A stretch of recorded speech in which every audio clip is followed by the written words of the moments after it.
16e avec 2 points d'avance sur le barragiste. Caen entame une série de 2 matchs à domicile pour essayer de capitaliser et s'éloigner de la zone rouge avant de recevoir Marseille. Les Canets affrontent Nantes 10e et qui ont pour unique objectif de fin de saison de terminer dans la première moitié de tableau.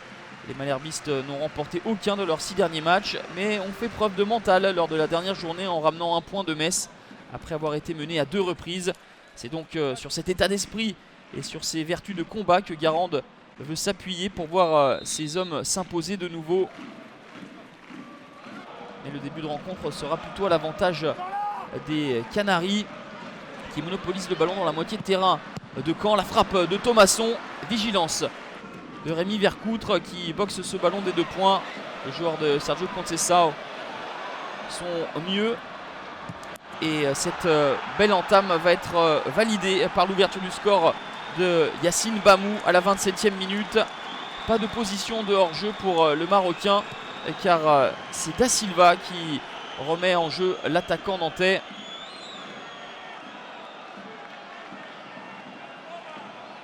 Ensuite Bamou trompe Vercoutre au premier poteau.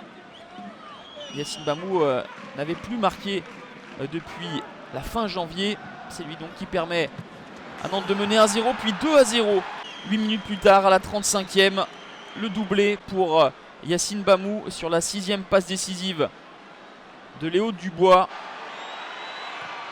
La réaction des Canets avec cette frappe de Caramo claquée par Maxime Dupé en corner.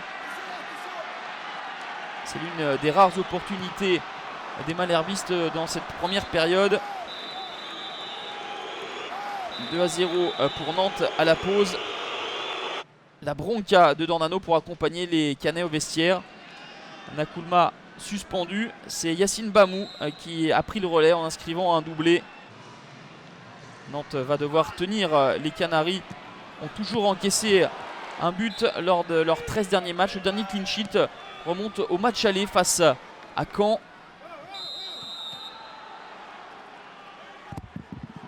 Caen va essayer en deuxième période mais de manière trop désordonnée et pas suffisamment tranchant dans la finition, à l'image de cette opportunité d'Ivan Santini. L'amorti poitrine et la frappe pied gauche.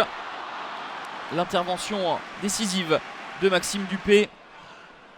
Caen aura des matchs compliqués à jouer d'ici la fin de saison pour se sauver avec des matchs notamment face à Marseille et le PSG. Iloki ratera la balle de 3-0. Intervention impeccable de Rémi Vercoutre.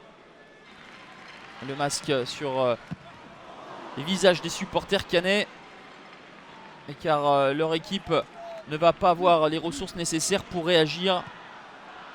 On en restera là. 7e match en victoire pour le Stade Malherbe qui n'a plus qu'un point d'avance sur la relégation. Joli coup pour les Nantais qui s'installent un peu plus confortablement en première partie de tableau.